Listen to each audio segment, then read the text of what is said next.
With Doubtnut, get instant video solutions to all your maths, physics, chemistry, and biology doubts. Just click the image of the question, crop the question, and get instant video solution. Download Doubtnut app today.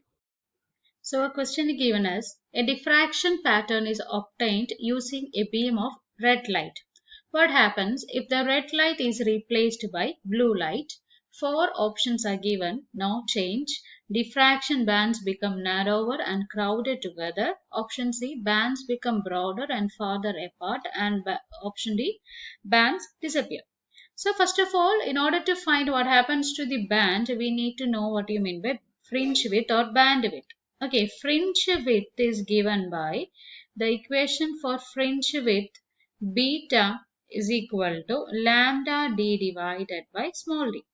But in this question, all the terms d are constant. Here only we are changing the wavelength, that means color, that means wavelength. Here we can see beta, that is fringe width, is directly proportional to wavelength. And we know that from visible spectrum, the wavelength of red light is greater than wavelength of blue light, which implies the fringe width of red light is greater than fringe width of blue light. So what happens fringe width of blue light? The fringe width of blue light is very much small. Since the fringe width is very much small, what happens is that fringe width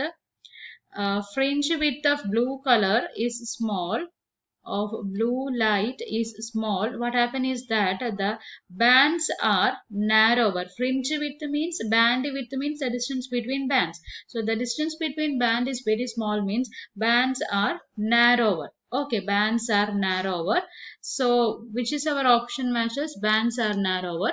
So we can see that option B, diffraction bands become narrower and crowded together. So option B is the correct answer. For class 6 to 12, IIT JEE and NEET level. Trusted by more than 5 crore students. Download Doubtnut app today.